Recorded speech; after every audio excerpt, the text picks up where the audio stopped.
Sa drone shot na ito nakuha ng Philippine Coast Guard, makikita ang Chinese Coast Guard vessel 21559 na sadyang binangga ang likurang bahagi ng BRP Datu Pagbuaya. Yan ay matapos nitong i-water cannon ang barko. Sabi ng Philippine Coast Guard, nagtamo ng minor damage ang BRP Datu Pagbuaya pero nakapaglayag pa naman ito at itinuloy ang kanyang misyon. Nangyari ang insidenteng yan Linggo ng umaga. Wala pang 2 nautical miles mula sa Pag-asa Island sa loob ng mismong territorial sea ng bansa.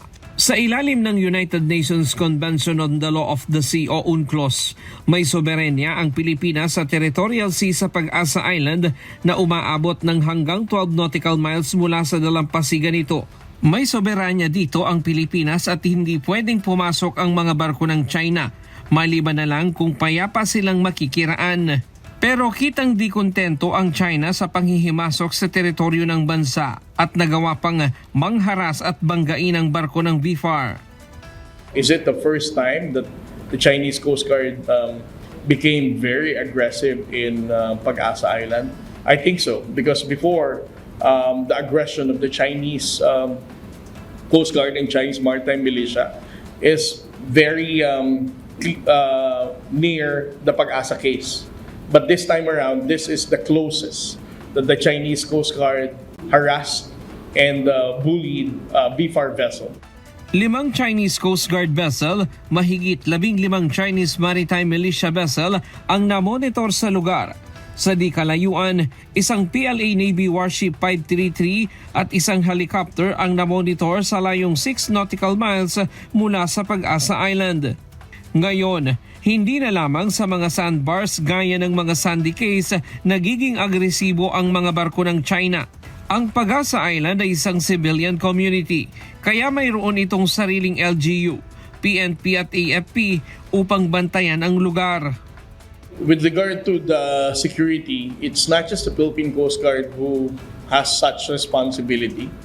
We know for a fact that the Armed Forces of the Philippines have also presence in Pag-asa Island. So there are also the Philippine National Police Maritime Group. We also have BFAR and other government agencies.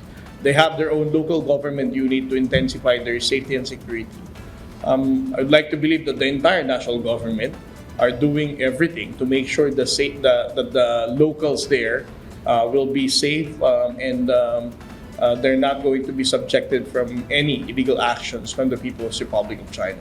Pinabulaanan ng Philippine Coast Guard ang claim ng China na pinalayas nila ang mga barko ng BFAR sa lugar. Sabi ni Commodore Tariela, 6 na sasakyang pangdagat ng BFAR ang nakaabang Linggo ng umaga malapit sa Pag-asa Island para maghatid ng tulong sa mga Pilipinong mangingisda sa West Philippine Sea at sa ilalim ng programang Kadiwa para sa Bagong Bayaning Mangingisda o KBBM. Naunang umalis ang 3 barko ng BFAR pero ang isa dito hinaras din ng mga Chinese Coast Guard. Pagkatapos ay ang naiwang 3 BFAR vessel ang binuli naman ng mga Chinese Coast Guard. Nagsagawa ng dangerous maneuver at binomba ng water cannon ang mga barko. Maging ang mga maritime militia vessel ay gumamit din ng water cannon bagamat di ito tumama. Patunay anya ito na kumukuha lang ng utos ang militia vessel sa mga Chinese Coast Guard. What we can conclude between the Chinese Maritime Militia and the Chinese Coast Guard is that they are taking orders from the Chinese Coast Guard when it comes to dangerous maneuver, blocking, and even threatening ordinary Filipino fishermen. Wala ang mga barko ng Philippine Coast Guard sa lugar nang mangyari ang panghaharas. Sa kabila ng insidente ay natuloy ang misyon ng mga BFAR vessel at hanggang ngayon ay patuloy silang namimigay ng tulong sa mga Pilipinong mangingisda sa West Philippine Sea. Ryan Lacanlale, UNTV News and Rescue. Diyos ang aming sandigan, serbisyo publiko ang aming pinahahalagahan.